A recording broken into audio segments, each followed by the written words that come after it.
Welcome to the Black Male Impact. Today we have as guest Dr. Larry Ross. Dr. Ross, welcome to the Black Male Impact. Thank you so much, Dr. Cross. Man, it's a pleasure having you here on the Black Male Impact. But before we get into the conversation, I will be briefly introducing Dr. Ross shortly. But for those who are here with us, please share this conversation with your connection.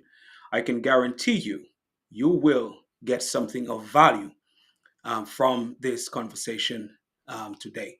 So please go ahead and share it with your connection.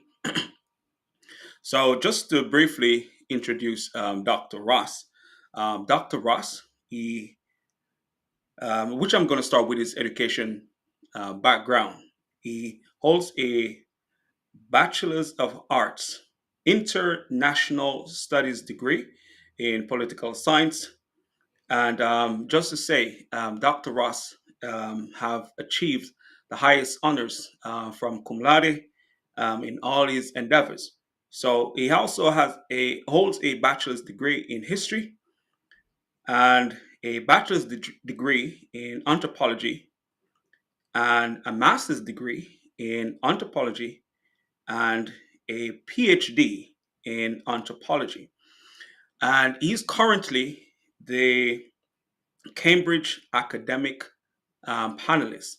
But I know Dr. Ross will share more about his background, and we will be talking more about the things that he have accomplished and have done throughout his years. But even before I allowed him to share more about himself, before we get into this conversation today, I will tell you, Dr. Ross was my professor, and a professor that I often say to him that I wish I had taken before I started.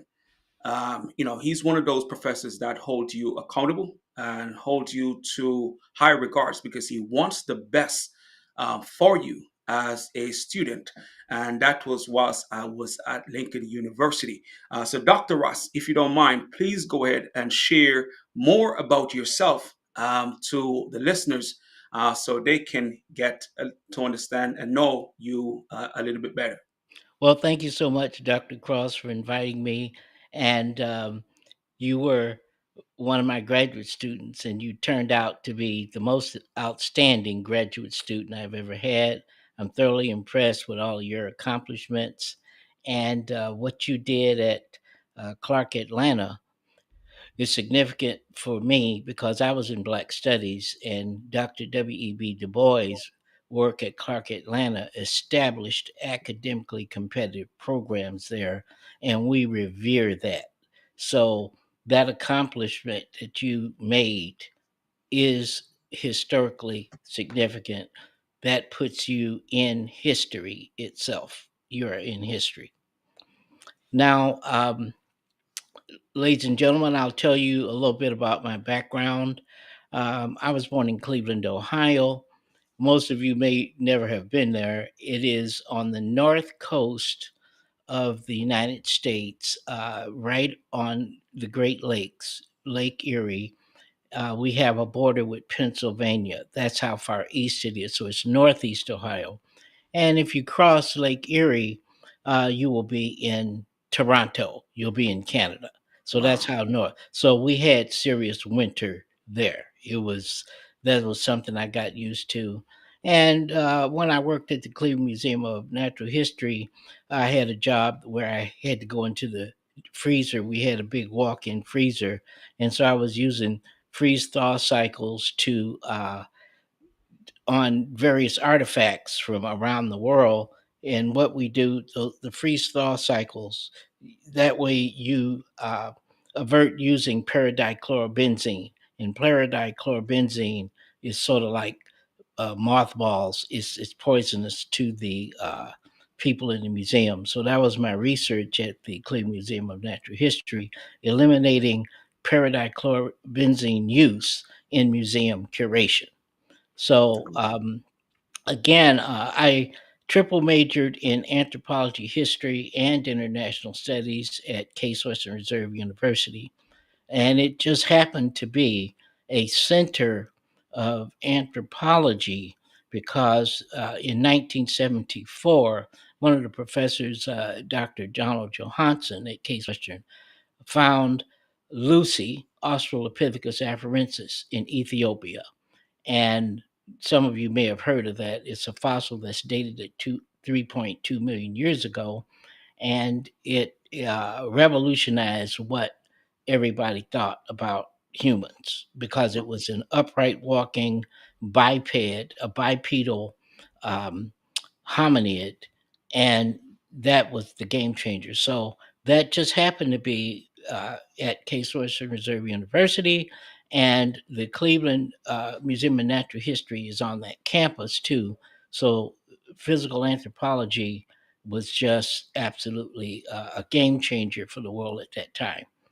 Also, at the university, I took geology with Dr. James Aronson, and he is the geologist who did the potassium argon dating on Australopithecus afarensis, Lucy, and dated it at 3.2 million years ago in Ethiopia. So all scientists in anthropology, paleoanthropology, everything, they know who Dr. Aronson is. And he, I took his class. It was exciting. I aced it. And he wrote a letter of recommendation for me to get into graduate school. Okay. So that's the kind of professors that I had. And I only stand on their shoulders Correct. because these people were seriously great in their field that I work with in my triple major. And that's why I triple majored, because each of the professors that I took was so great. History professors like Dr. Michael Altschul, then anthropology professors like Dr. Edward Gaines and uh, Dr. Melvin Goldstein. They're the best in the world. So that's why I triple majored, and I finished it in 4 years. And it's not so much the degrees, it's the knowledge thereto appertaining that you acquire when you Correct. work with these people. And you work with me, and you know what I Yeah. mean about that. And so the only way a person can really know me or what I do is take my class from the first day to the last day. Correct. And when you finish on that last day, then you know.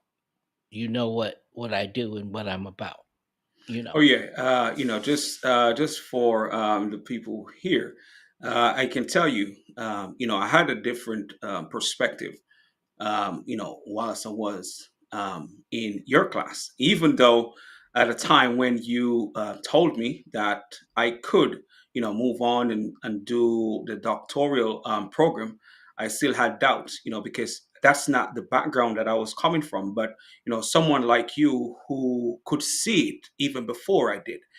Because of my dedication to, well, that was kind of when the shift started within myself, and to see more and to be able to achieve more. But at the time, I still had doubt.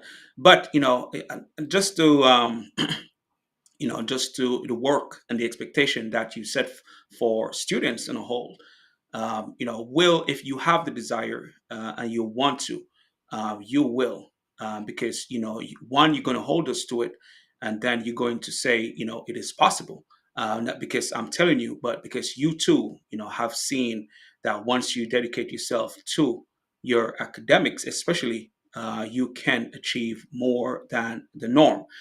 So not to go too much into that But I want experience. to add to that because what was different about you is that you listened Correct. to what I said. You Yeah. listened to what I recommended. Not only did you act on it, but you did it in a superlative manner beyond anybody's expectation And that's why I'm so elated by your accomplishments that you have been doing, and you have been giving back Thank to, you. because see, that's what I was trying to do with you, giving back to what I had, inherited from all these great professors at Case Western, right? Yeah. And also at University of Missouri Columbia, I had some great anthropologists that I work with there. They gave me the crown jewels. They Right. gave me because if a student is motivated and they really want to excel in our field,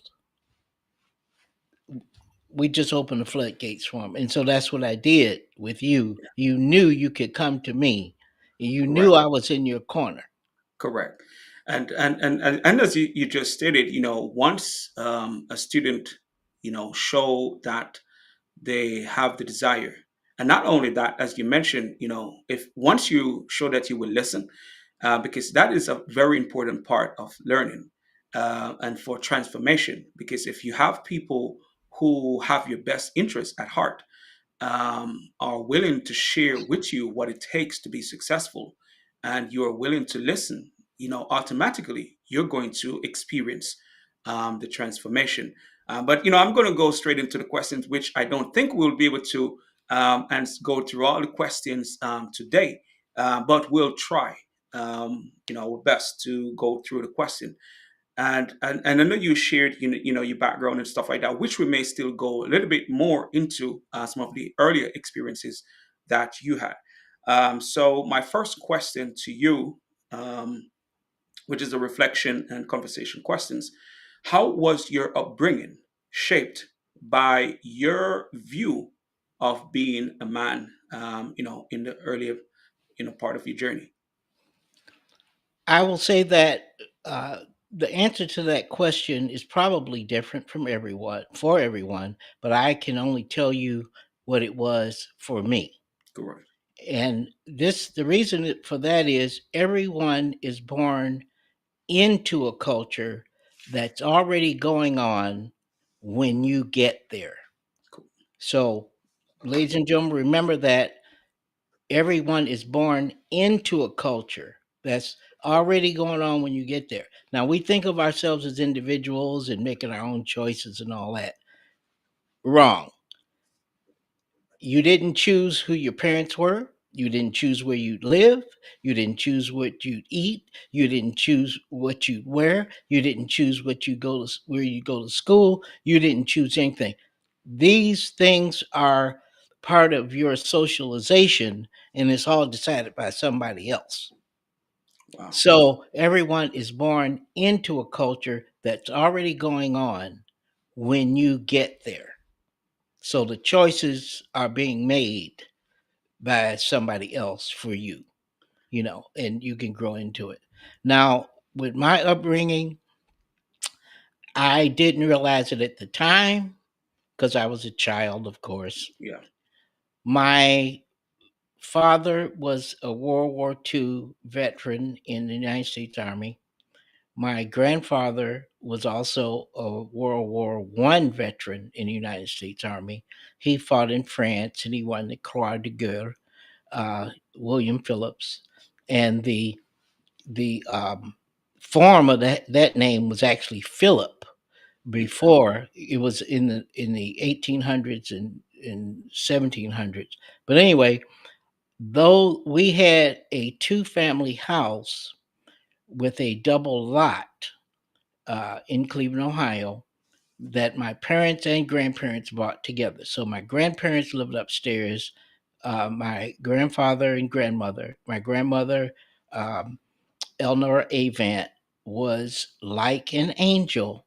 She was so beautiful. She was just the kindest person I've ever met. She never raised her voice once in the time that I knew her. They were upstairs.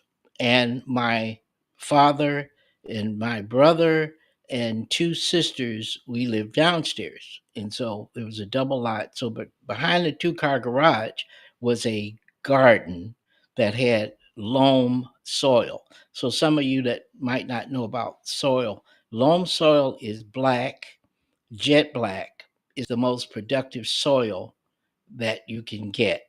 And Okay. we had a peach tree back there, and there was a mulberry tree that was about maybe 30 feet tall. And there was a grapevine, a concrete grapevine, strung along the tree, and there was a shed back there. And so I was doing gardening and everything.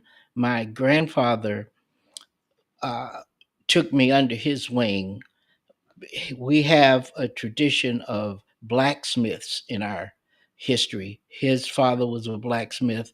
His father before him was black. So he showed me blacksmithing in the garage and helped me with gardening. I was a prize winning gardener when I was 7 years old, Oh, thanks wow. to him helping me growing squash, growing sunflowers, growing. We had all this in the backyard, carrots.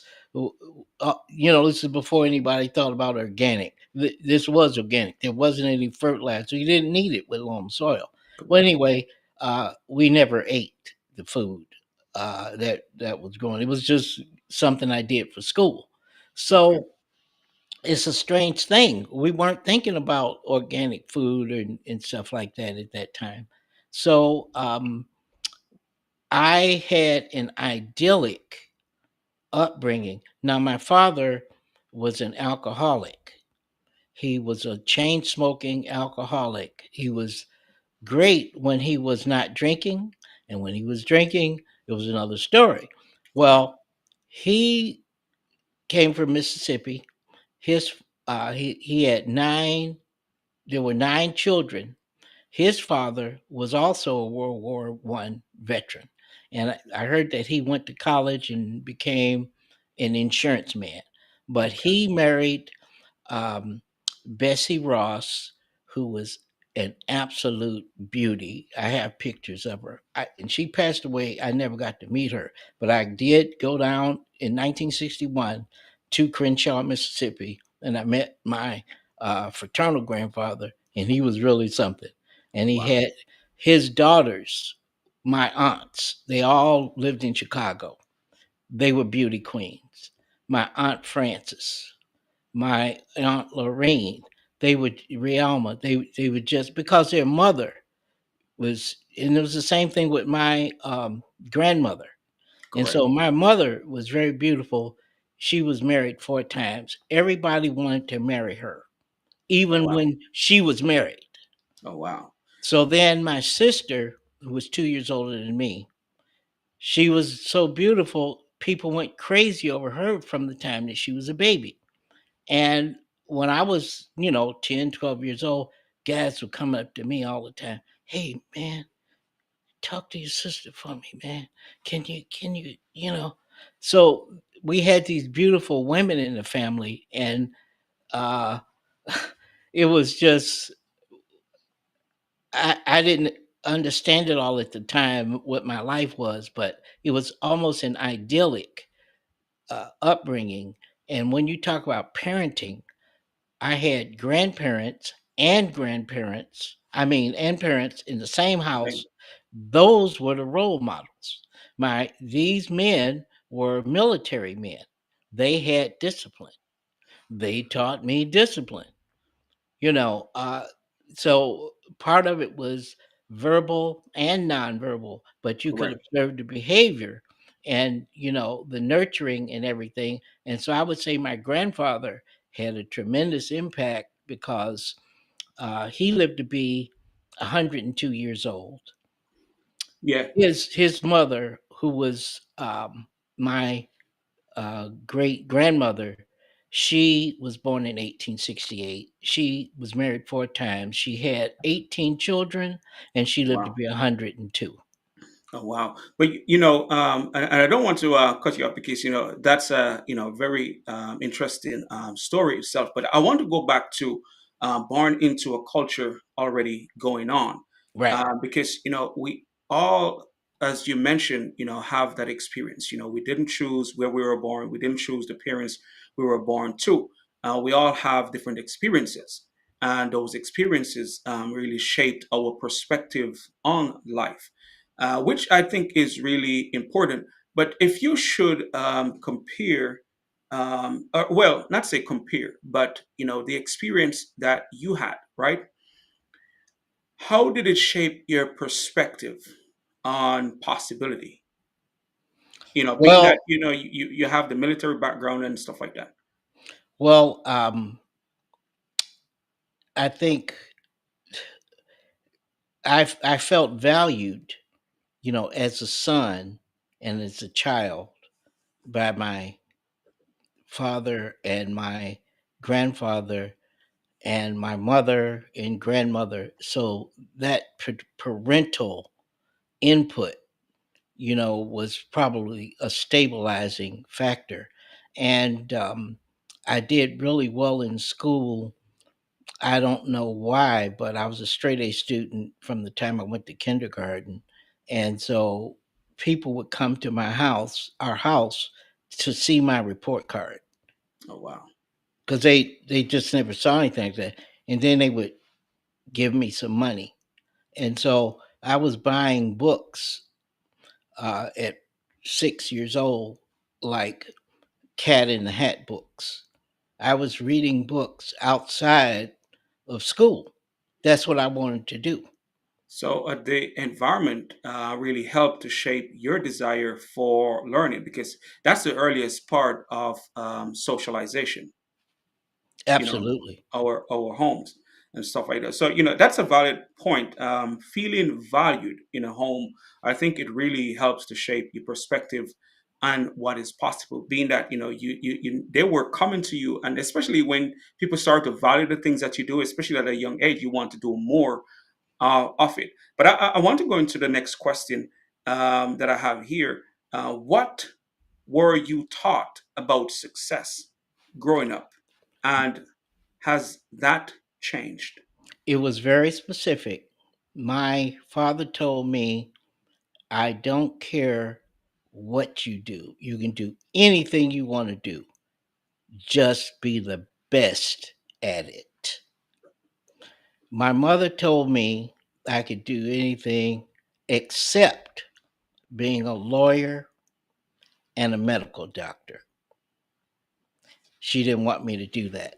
She had experience with these lawyers and doctors and everything because of some legal cases that she had, and she thought it was too much stress and too because they work. Oh, those guys work around the clock, and she didn't want me to do that. So I was discouraged Yeah, from being a medical doctor or a lawyer, which are two professions that most people aspire to. correct. But I was told I was Not to. discouraged from that. Well, That was again, weird. well, and that goes back to, again, through socialization. So, we tend to move towards the things that we are encouraged to do the most, or what we see others are doing the most, especially within our culture. So, the more we see someone doing something, the more we may have that aspiration to do it. And if we have parents who are encouraging, in regard, in whatever field we choose, we sometimes, I think, will have those desires or aspiration to go towards whatever endeavors. But I really like the quote that you said, your father shared with you. You can be anything you want to be, but be the best at it. That is powerful.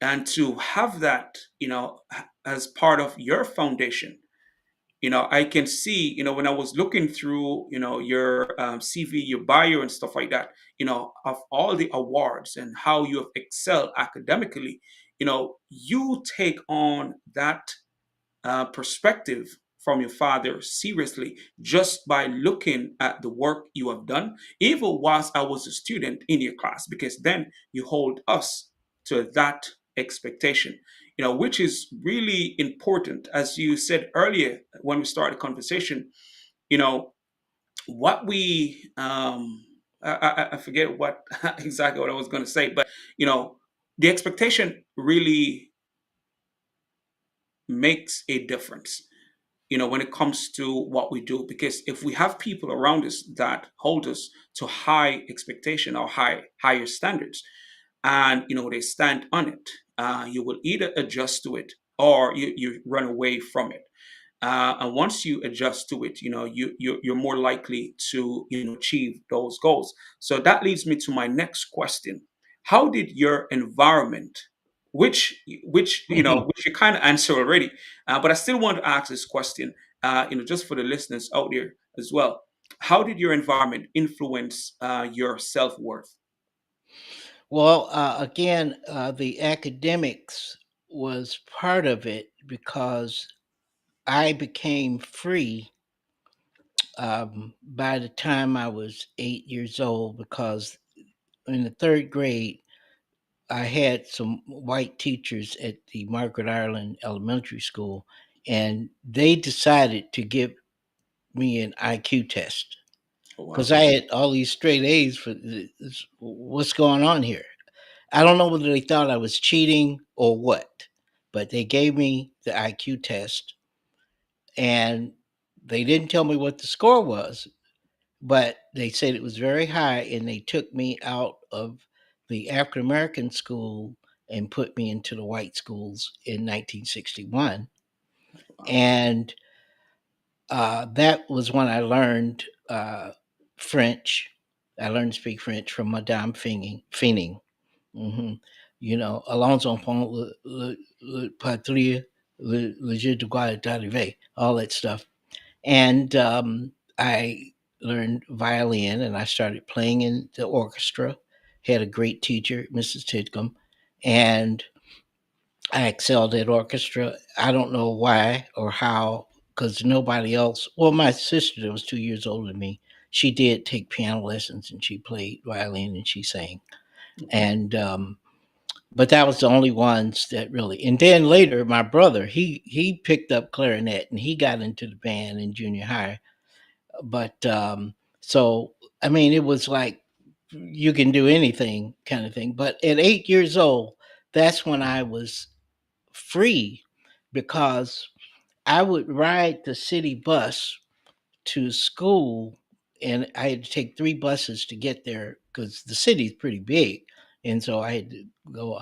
But I did all this by myself. So I would get up, walk to the bus stop, early in the morning, get on the bus, get on the first bus, then connect with the second bus, then get the third bus. And I would have my violin with me, because you practice at home, and so you had your violin with me. And I was all over the city free at 8 years old. So Now, yeah, now today you wouldn't do that, I don't think. maybe not, maybe not. But as you said, they um, provided you the opportunity to go into the white schools because of your academic prowess after they did that IQ test. So was it a norm, or it wasn't a norm for black students to be placed in a white school? Because I know, well, It from history, from what I've learned, I know it's not really the norm. But if you have shown that academic prowess, do they normally give you that opportunity? Not really. This was 1961. This is prior to the civil rights movement. Okay. We had Rosa Parks in 1955, and Emmett Till's murder in 1955, but it was before the Freedom Riders. It was before all of this, 1961. You see, so um, it was very unusual, and so that's what my whole experience has been, which is unusual. And I Yeah. always felt I was in odd places. I mean, what am I doing here? That's what it felt like. And I was able to excel, you know, nope, just like it. And I don't know why. W- My siblings weren't uh, academically talented. We had the same parents, same house, same food, same everything, and so it also created jealousy with my siblings that is there to this day, the ones who are still alive, Yes. because my parents were like, "Look at this boy. Look at this." It was just and my sisters and my brother hated it, and so they pretty much hated me as a result. You Well, know, and that may be something that needs to study, not just because of your case in regards to, you stood out, amongst your siblings and stuff like that. But, it's just something that maybe, we can look into. Is it something that as an individual, we, innately start doing the things that will help us to excel? And because we feel the desire to do it and we just go ahead and do it, or is it because some, they may also have the desire but they don't act on the desire? But that is something else that we can. But it also could be, because maybe you have been hearing your father saying to you early, you can be anything, and you well, just see, that's what they said to all of us. It okay. wasn't just me, but it's just a matter of it's a just do it thing. You know Correct. what I mean? So people can talk about it. People can, they can come up. They had more excuses than Doan's liver pills. Now that might be before your time, but Correct. it was you get a can of Doan's liver pills. They're about that big, but it's like a whole bunch of them. Anyway, people I find are experts at excuses. Well, that is true. Because I think, when it comes to excelling in almost anything one choose to do, it takes a level of discipline. It takes a level of commitment. It takes a level of dedication. And that means sometimes you have to disassociate yourself from the group, the peers around you, so you can excel. That's from academics to athletics. If you want to really excel. But, I really want to ask this question because, your experience earlier on your journey, and especially compared to now, but were there unspoken rules about how to act as a black man? It didn't even need to be spoken with my uh, grandfather and my father. See, because I knew how my father was when he wasn't drinking. He Okay. was just like an army buddy, with the guys in the neighborhood, his peers and everything. And he would be over at the cleaners at the corner talking with Tommy Jones, and they're sitting around all day talking and having a taste, smoking, that's the kind of guy. He was totally social and everything. But when he was drinking, then he had some liquid courage. But my grandfather was very laid back. I mean, this is a guy who was, in World War I, fighting in France. He won the Croix de Guerre, the Cross of War. And when he would sit me and my brother down sometime when we were about maybe 7, 8 years old, and he would open up his valise and show us his Croix de Guerre and his Luger that he took off a German, and then he'd show us the wound in his shoulder where he had gotten shot and everything, and we were like, "Wow!" So see, that was in our home. That was the role model we had. These people had given so much and everything. And see, my father and grandfather were in the segregated United States Army. What did they go through Part in of World War I and the military World War II? You see what I mean? That's a rough thing.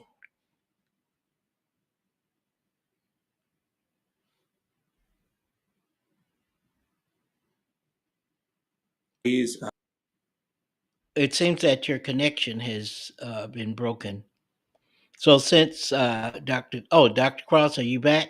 yes, yes. It Okay, just got frozen a bit. okay. So again, I just stand on the shoulders of these people who were in Jim Crow. My grandfather and father and my mother and grandmother, they were in Mississippi after the turn of the century. Wow. Or and before the turn of the century, because my grandfather was born in 1893. Wow.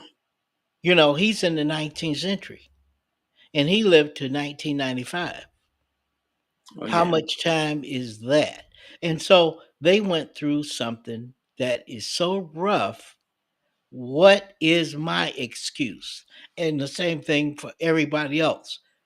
If you didn't live in Jim Crow in Mississippi in Correct. 1893, uh, in early 1900s, during the Red Summer of 1919, what is your excuse?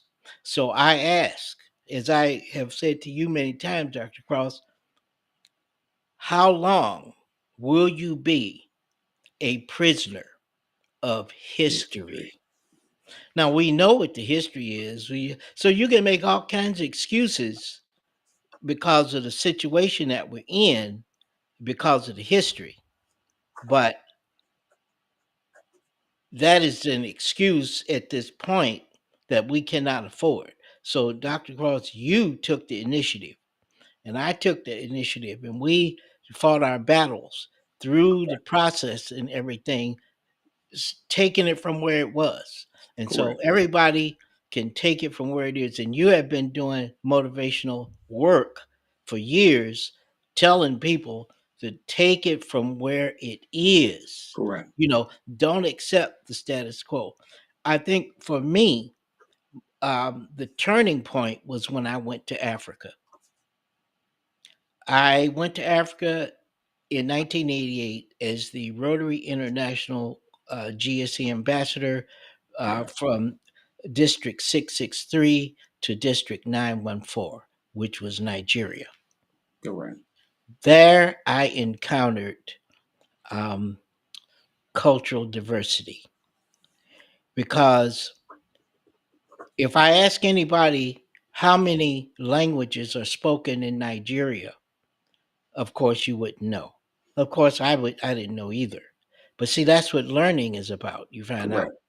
There are 515 spoken languages in Nigeria. Wow. I do not mean dialects.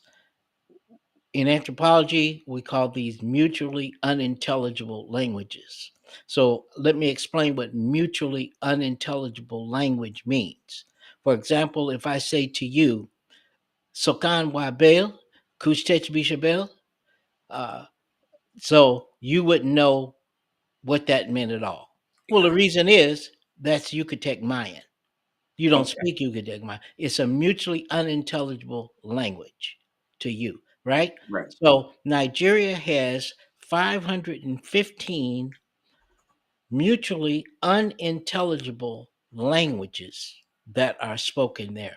Now that is diversity. Oh That's yeah. just in one country, and Africa is 3 times the size of the United States. Man, that is something. That is Right. How big is that? So see, we have been lied to about Africa. correct. You know nothing about Africa if you've never been there except Tarzan. Correct. Or the videos that they show us Well, where, save the children. yeah, those are You know, because and I said to you before, whilst I was undergrad, Dr. Ba, showed us some images, and every one of the students, they were saying, man, that is France, that is Italy, all those places, all the other foreign countries that you can think of, China, wherever, and all the beautiful architects that he was showing in class, they were all in Africa. Man, the students, they couldn't believe the beauty of Africa. But I want to go back to a point that you made. The question about us as men and how we show up. You have said, shared that how long will you be a history a prisoner be a of history. prisoner of history? And I think, that is a really important question, because there are things that we cannot change. things our ancestors have experienced. Yes, we need to acknowledge the atrocities and stuff like that, but we should not allow what's happening or what have happened are currently happening to stop us from excelling, from activating our greatness to be the best that we can be. Because if we allow what's in place to stop us, we will never get to unleash our own power. And also, another point that you have made that I think is really important, where you said, don't accept the status quo, because there are limitations that placed on us, especially as Black men, and that goes back to even not accepting or be a prisoner of history. Not because they said it can't be done means you cannot do it. And I think that is an important reminder, as we go forward on this journey, because if we don't take the initiative, as you mentioned, to be the best that we can be, we will not be the best that we can be. But I'm going to go into the next question because I don't know how many of these questions we will get to. Oh, let me point out one But thing. go ahead. Uh, you talk about being a black man, and so that's what you'll find out in Africa. For when you go to Africa, for the first time in your life, you'll be a man, not a black man. The black man is a label that was placed on us, an identity by somebody else. Correct. So when you let somebody else define your identity, you already have a problem. But that's what our label was. So an identity for our people is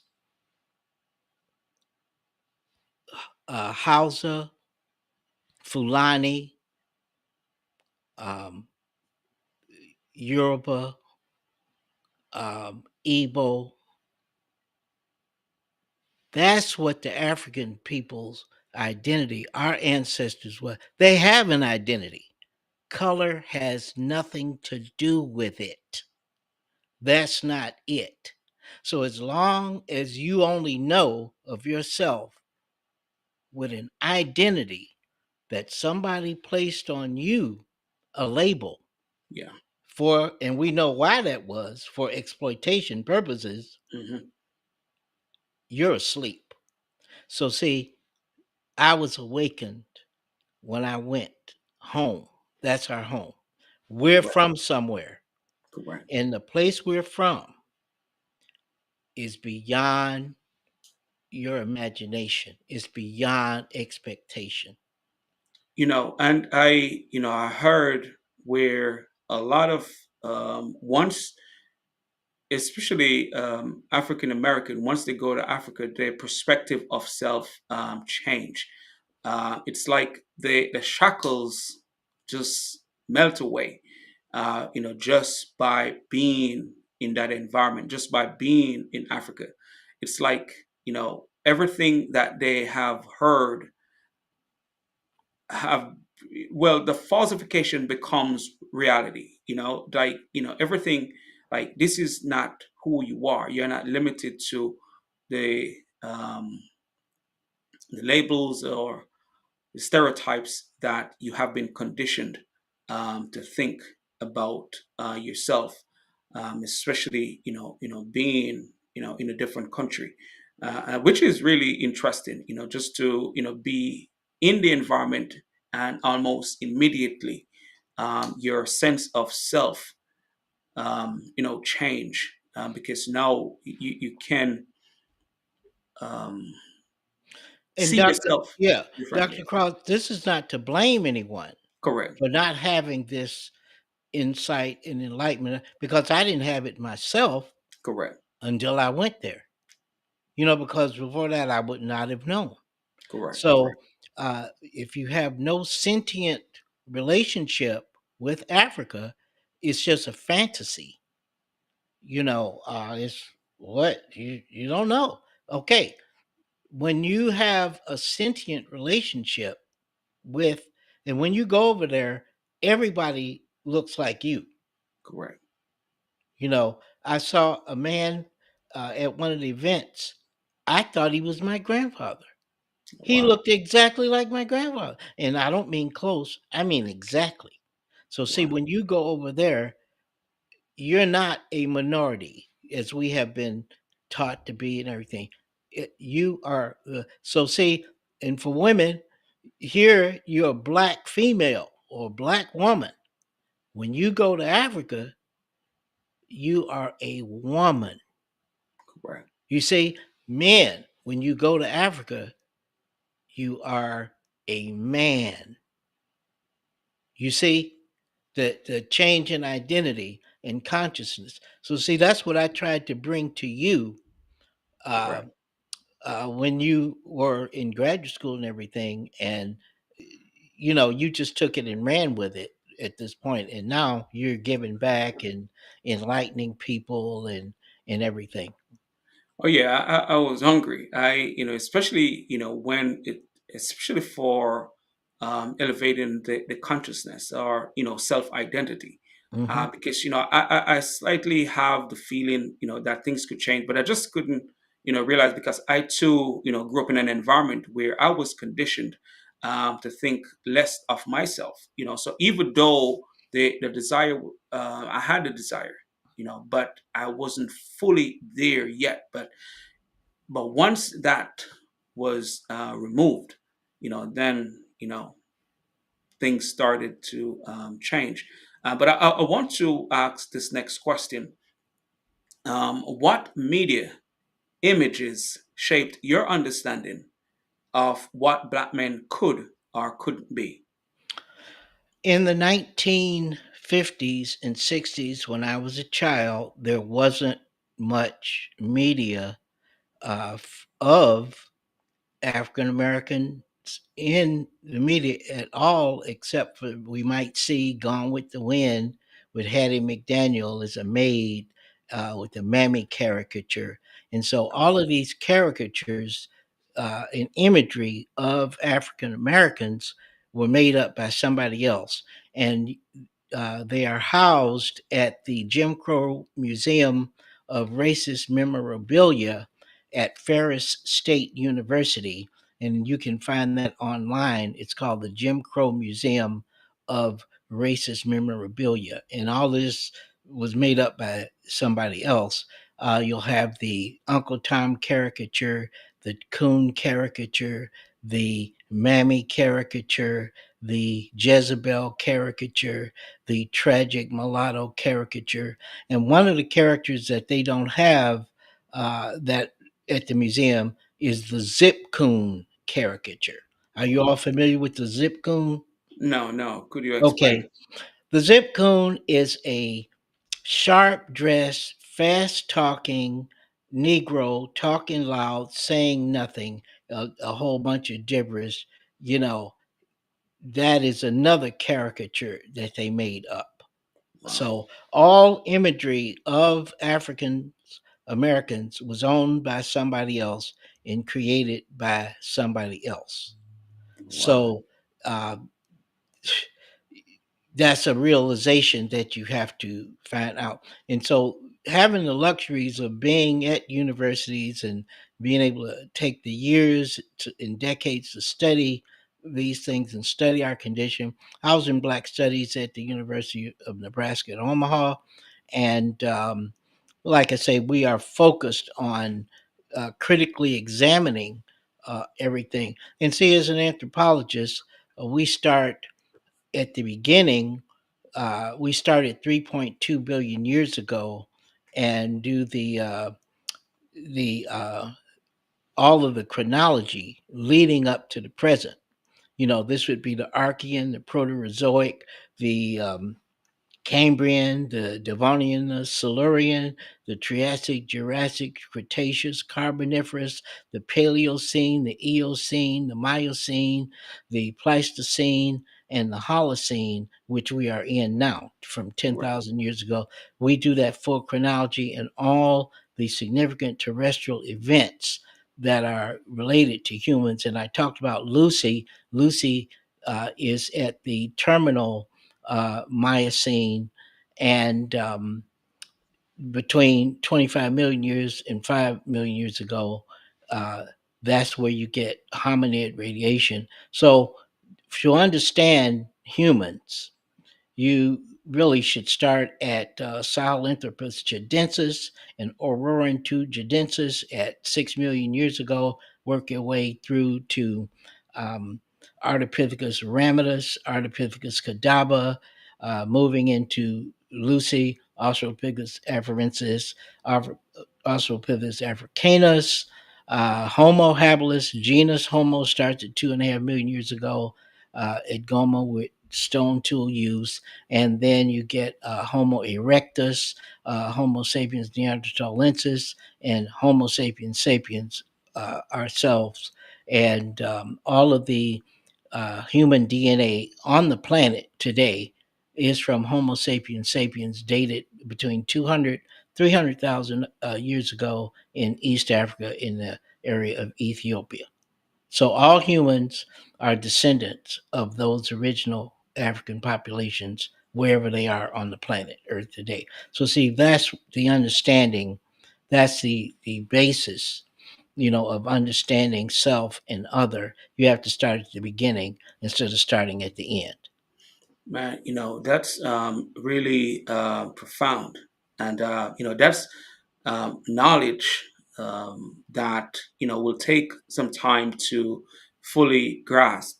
But, when we look at today's society and our understanding of our experiences, it's important that we understand, where or what causes the us to act the way we do. But also, you also stated that if we act or show up in ways that someone else created for us to act, they may not have our best interests at heart. And they, who have set the precedence, the foundation, may also understand, our greatness, but that's somewhat hidden from us because we are not the ones writing our own narrative. We are showing up based on someone else's narrative of who we are. And that is really profound. Just listening to you talking through the different stages, the different parts of our existence. That is just, it takes some time to really, fully understand. We are going to act according to the culture that we were born into and what we were told about ourselves. If we don't take the time to understand self and understand, the foundation of the dysfunction that we sometimes find ourselves in, and which, will limit us, from being the best that we can be. But I want to go to another questions, before because time is running by so fast. So, what message? No, before I ask Eva that question, who were your earliest role models? I know you mentioned, your parents, your grandparents, and stuff like that.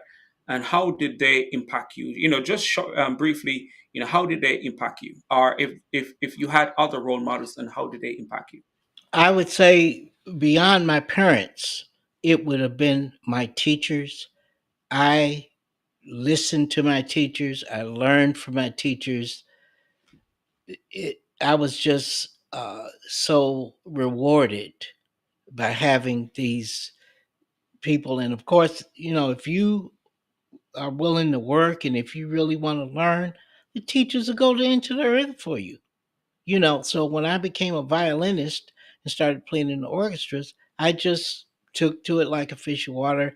I was, and then when I learned French, and then other languages came along, and it's just so I will say that you have to follow your road, and your someday your road will take you far away. That's what I heard in the 1970s from a group called Seawind. They said, follow your road. You have to follow your road because someday your road will take you far away. You see? So that's what life is, a series of choices, and people make good choices and bad choices, Yeah. and that is going to characterize your life. And I think that is really profound. Follow. your road. Follow your road. Sometimes just from just understanding of what it means or think it means is that um, it will take you out of your comfort zone. If you're going to follow your road, it will take you away from your comfort. It will take you away from your family. It will take you away from your friends. And that's where someday your road will take you far away. But for some of us, we don't like the discomfort. We want to stay where we are comfortable, and that also will limit what is possible for us. Even though we may have the desire to follow something, to pursue something that's different, that is not conventional, you know. But what would you say to individuals that have the desire for more? They know what they want, but they are afraid because it will comes with challenges. Get rid of the fears. Okay? Stop being afraid. Have courage 24/7. Okay? You have to be courageous. Yeah, If you're ever going to be good at anything, you have to conquer these fears. That's what's stultifying you. So don't be afraid. Don't be afraid to start over from the very beginning. Oh, everything is all messed up. Okay. Don't be afraid to start over. If you screwed up in school and you can't read worth 2 cents, start over again. Go over it again. If you need to do a review of algebra, start from the beginning. You might have taken it before, you didn't make it. Start over and do it again. Focus on it. Learn it. Believe it or not, you can do pretty much anything in the world because of your cranial capacity. Your cranial capacity is your brain size. It is approximately 1,800 cubic centimeters. That brain is the same brain that Albert Einstein had, and they thought, you have a bigger brain, you're going to be smarter. Well, his brain turned out to be lower in size. That's not it. So correct, everything you need is there. Matter of fact, Dr. Cross and I were talking about everything we did. All we had was our mind. correct, All of the academics and all the book writing and everything. All you have is your mind, but that's all you need. It's the same brain that put men on the moon. It's the correct. same brain that exploded the atomic bomb. That's all they had is the brain. So see, you have that same brain. Oh That's yeah, what Homo sapiens sapiens, anatomically modern humans is. If somebody might have told you you couldn't do something, and you might have believed them, but you shouldn't correct. because you can. All you need is your brain. It's And all about thinking. That's all it is. oh yeah, and that is as simple as it is. That's the answer. Because when I was much younger, I didn't show that I had the cognitive capability. And again, it wasn't because I didn't have the ability. It was because of the environment in which I was nurtured to some extent. Because it's not, when you see poverty, you tend to, when you don't have access to books and stuff like that. Books were there in the library, but we didn't have those, at our exposure, in home and stuff like that. So, but you're still going to think according to your environment. So, but you said something that I also want to remind the listeners here that when it comes to being your best, having courage is important, and that is something that it doesn't matter where we are on our journey. Having the courage to challenge the status quo is really important. But I want to ask another question before we. Well, I may ask two more questions, but let's see. Um, have you ever felt pressured to conform to stereotypes to survive or fit in. I would never do that. I never did. I believed in setting the fashion instead of following the fashion. So if Correct. people are jumping off a cliff, uh, that doesn't mean I'm going to do it. I don't care who it is. Correct. You know, if they're bungee jumping, hey, that- you're on your own with that. You know, I don't do things. You know, I decide what I will do and what I will not do. You know, and that's I've been like that my entire life.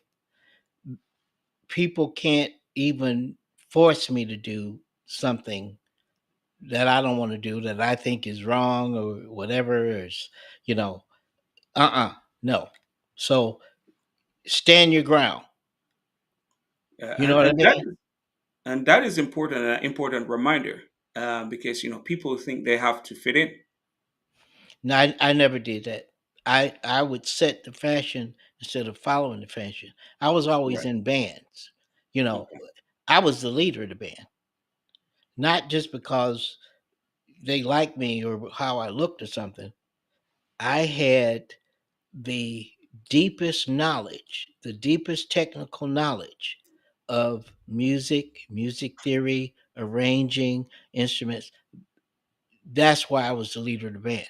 None of the other ones knew chord structures and progressions like I did that I could do the arrangement, that could do the arrangements, you know. So that's how I was leading the group because of the knowledge that I had worked to acquire, which I got from my teachers. You know, Yeah, and I think that is something as well that needs to look into, especially within our culture, and see how important. Well, I'm not going to say see how important because it's important, especially if you're going to be the best you can be, if you're going to be a leader, if you're going to challenge the status quo. I think you well not think I know you have to be willing to stand on what you believe without conforming to everybody else, because those who tend to conform tends to limit what they do and what they achieve, because if you're going to fit in, that mean you have to suppress a part of who you are and what you're capable of to be a part of in group, to some extent, when you have the desire to do something else, which you A- may suppress that. and also, Dr. Ross, people believe things that are not true. So that's where the science comes in. You need to have the scientific knowledge of things to know whether it's fact or fiction. Some people believe in fiction more so than facts. They Okay. follow ideologies and beliefs and everything that have no empirical scientific basis. So they're an irrational person doing irrational things and having irrational outcomes. You know, Uh, so the science is transformative, and so that has been one of the things that has allowed my work that I have done is my books that I've written and everything. The scholars can't disagree with it Correct. because it's based on the Facts. the, the latest scientific knowledge that we have in that area of anthropology, also history or political science, whichever of the books that I'm doing. That's what you have to do. So don't take other people's word for it. Do the research on things and get the evidence for or against. Is there evidence for this or not? You know. Yeah, I think that is important, because I can tell you, the moment I started reading, like really reading, because even in college, when I just started college, I was going through the motion to get the good grades. But when I started reading, I realized that there were so many things that I myself was not exposed to. And once they say your mind um, expand to learn something, it's not going to go back to where it used to be. And then it just open up more. You start having these desires to learn more, because now it's like a domino effect. You want to learn more because how did this happen? Because you may be learning from the back, not from the beginning. So you want to know what happened before. But for the listeners who are here, we are already at the top of the hour, and this has been a great conversation. As I said earlier, we didn't get a chance to go through all the questions, and that means you will see Dr. Ross again to talk more about the impact of socialization, not Let, just awake. Yeah, I'm coming to you. We're gonna. Yeah, go ahead. Go ahead. I just want to say one thing. Those of you who do not have a degree at all, don't be afraid to start at the beginning. Get your bachelor's degree, get your master's degree, get your doctoral degree in whatever field you want. It's a matter of what you want to do, what interests you. And like they say, you'll never do a day's work if you're doing what you do. Because Dr. Cross and I, we work hard and everything, but this is what we want to do and Correct. everything. So don't be afraid to start from the beginning. You see what I Right. mean?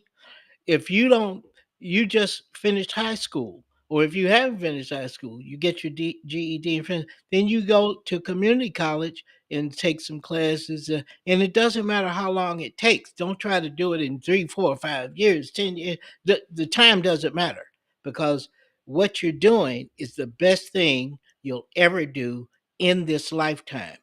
And Right. your degrees will be with you when you are buried. It's permanent. You know what I mean? So there's nothing like it. Oh yeah. So start from the beginning. Those of you who haven't even, because here, everything I did was almost accidental. I had no intention of becoming an anthropologist. Right. If I hadn't gone to Africa, probably never would. But I started from the beginning with anthropology when I came back and got my bachelor's degree in anthropology, degree in history, international studies, because that's the knowledge that I saw that was needed to triangulate these disciplines, because each one of them is different. You Correct. see? Correct. And so start from the beginning, and don't be afraid to fail. Failure is part of your success, because you didn't make it on this. Okay, do it again. Keep doing it over and over. Figure out where you went wrong. The professors will work with you. If you want to do it, they'll work with you. So, you know, don't be afraid. If you have nothing, doesn't matter. Start from the beginning. And Right. then a decade from now, you'll be something. When you get your bachelor's degree, you'll never be the same. You that first bachelor's degree, and Doc, you can verify that. Oh Remember yeah. when you got your first degree? Oh How yeah. different was that from not having it? Oh yeah, man. You feel as if anything else could be accomplished. And To be then you honest with got your you, master's. that's right. And Then you got your doctorate. that's right. And and that's a really important reminder, because some people may not realize how valuable having education is. Because even today, I've seen multimillionaires going back to school. These people can live 2, 3 lifetimes with all the money they got, but they still go back and get the degree. Why? Because the education itself is important. They may just realize what they want to study. Some may be studying accounting, some may be studying business, some may be studying, information technology. But as you mentioned, it is what they want and have the desire to study, even though they have enough money to serve them 2, 3 lifetimes, but they still go back and get their education. It's That not about money. And correct. so it was Dr. Benjamin Rush, who is one of the signers of the Declaration of Independence, who said of the American, quote, gold is his God and the bank is his altar, end quote.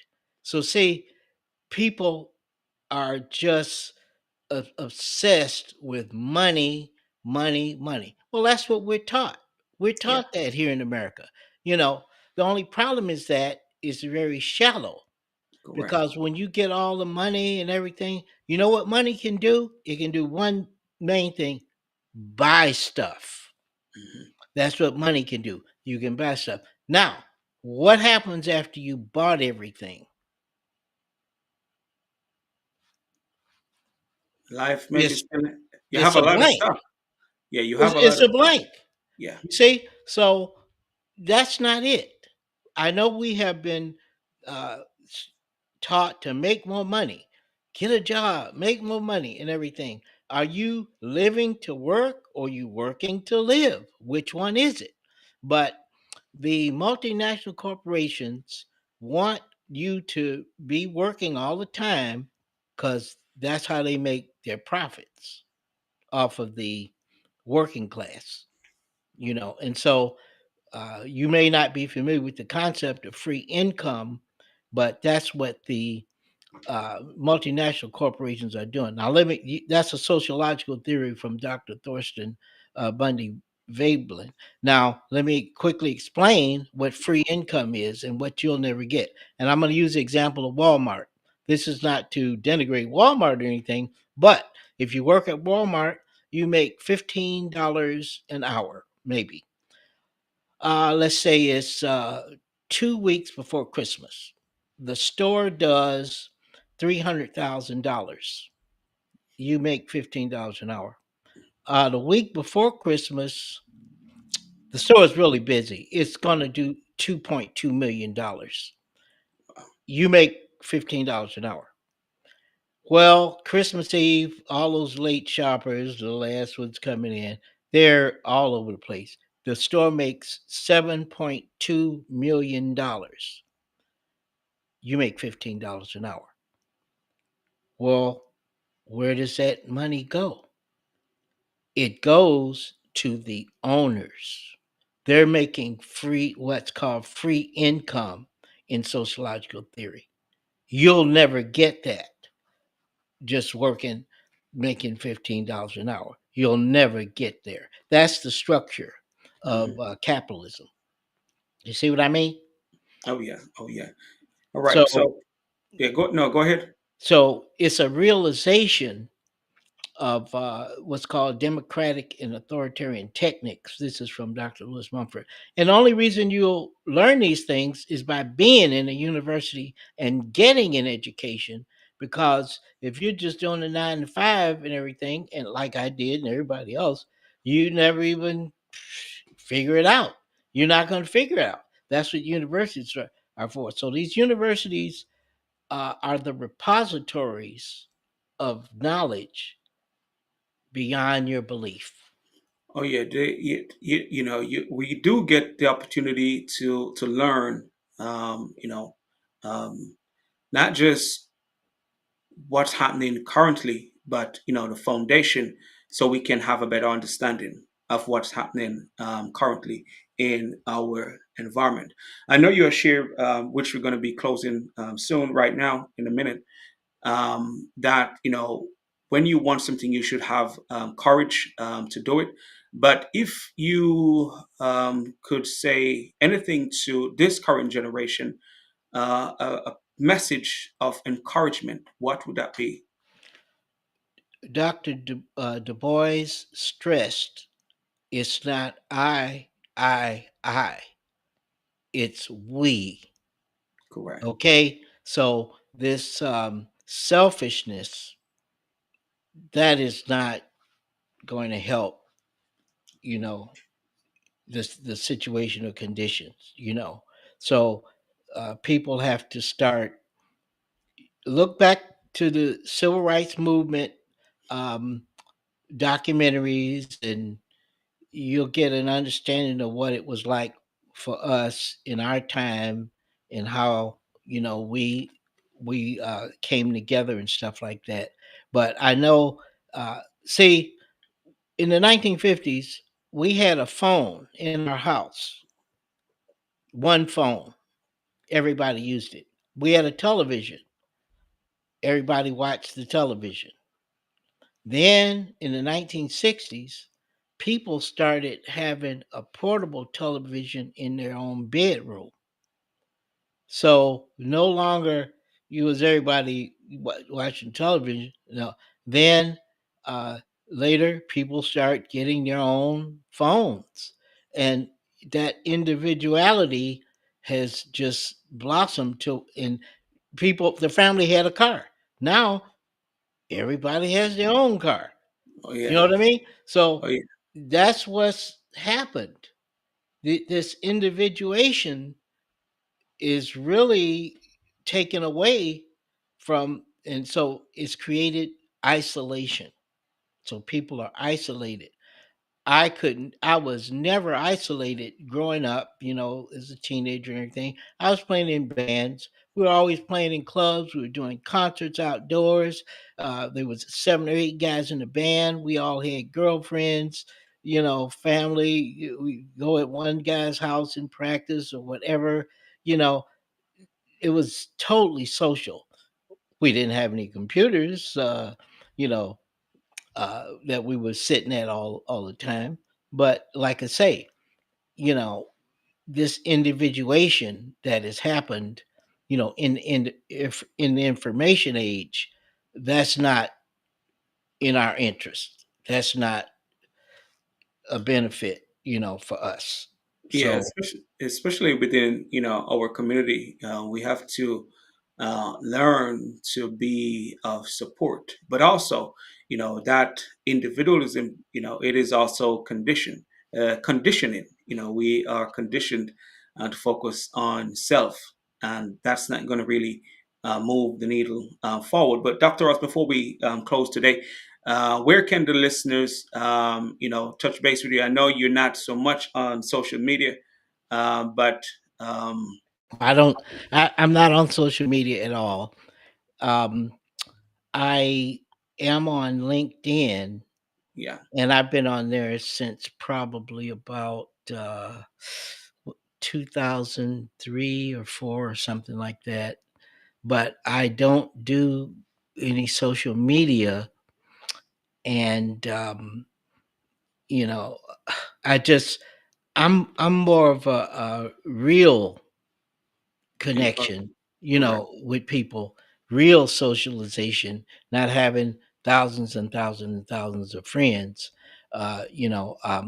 Also on the academia.edu website, I have a number of publications on anthropology, history, and political science that people can read for free, Okay, and they can certainly find me on academia.edu, and covers a lot of things that I said today in more detail.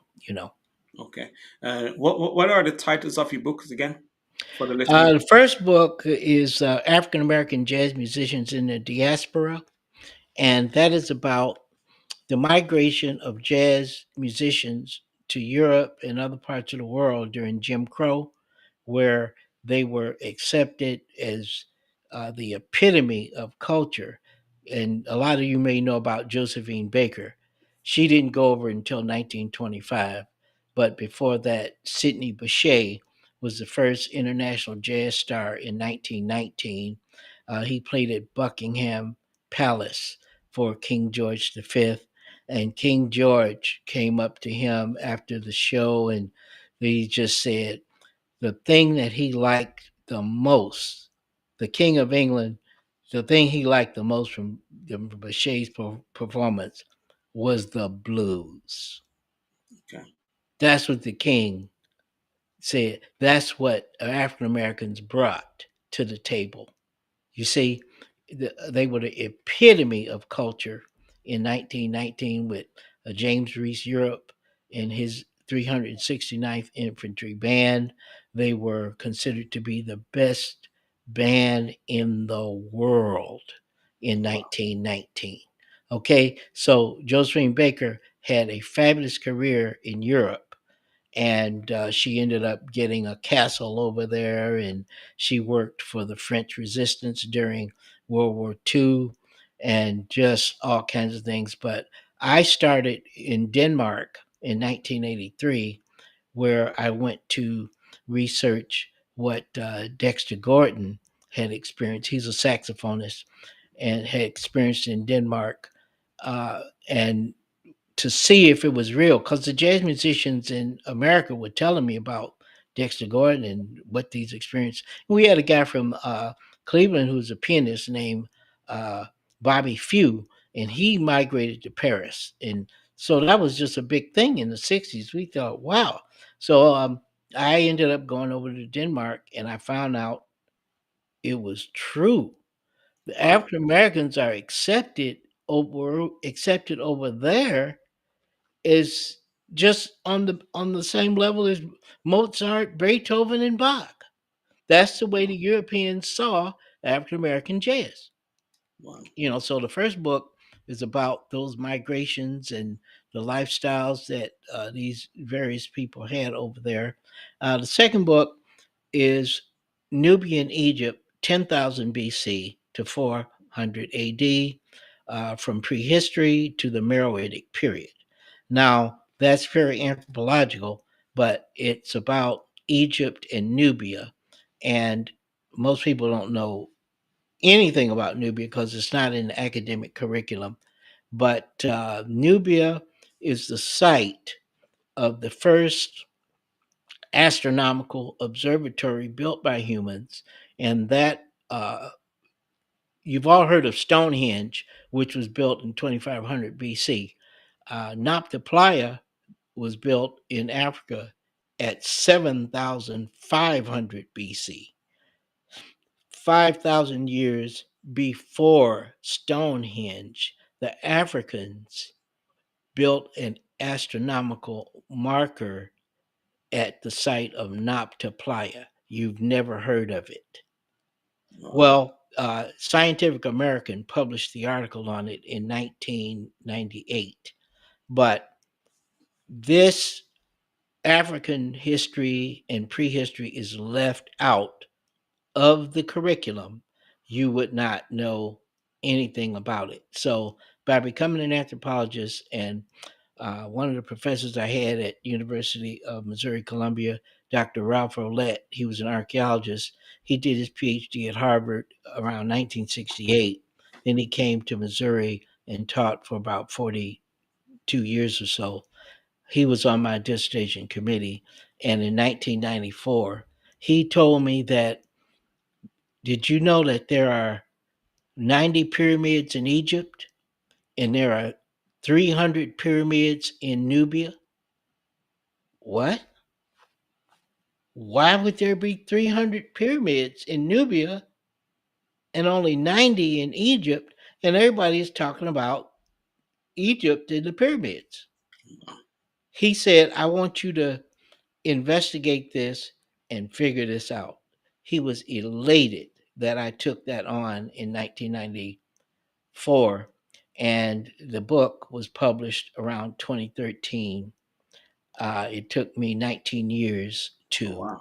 compile everything, but not one scholar in the world has been able to disagree with any of the findings in my book since it was published in 2013. Man, 19 years of commitment to a project.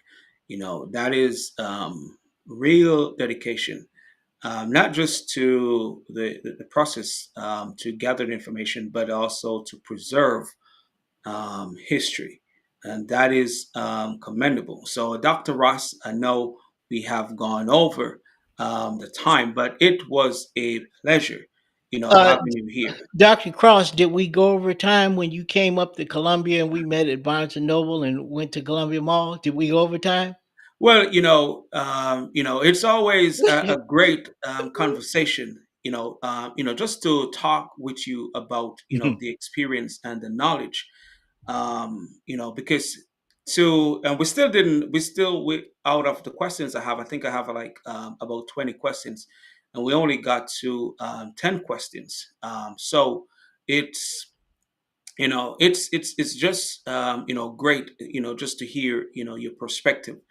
And I know we were going to kind of, go over the time and didn't really get to all the questions, but, it is just a pleasure, for a lot of things that you have shared that we all can benefit from. And they are great reminders. And plus the history lesson in this conversation. So, I just want to say, man, thank you for, being here today to have this conversation on the impact of socialization. Well, thank you, Dr. Cross. And you have been giving back. I have been giving back. That has been our mission. Correct. I was giving back when I was working with you years and years ago. And, that's what we continue to do. And I am elated at the level of people that you have been reaching and continue to reach. And it's just the best. I see you as a leader in your generation. Now, we had leaders back in our generation, and I mentioned a few of them. And so you are a leader in your generation. You're you're walking the walk, not just talking the talk. you know Thank you. your degrees and your publication record and your outreach for motivational speaking, motivational publication, that speaks for itself. So I am very satisfied and very proud of what you have done and how you have grown. Because see, I was able to witness Correct. your growth and development, from the time that you started out. Yes, sir. Yes, sir. I appreciate it. So I'm just going to leave one thing with the listeners here, and it's just a reminder, which we all heard earlier. You can be anything you want to be, but be the best at it. For the listeners who are here with us, thank you for being here to be a part of another conversation, and I'm looking forward to the next conversation. The Black Male Impact is where positive changes are inspired. Thank you.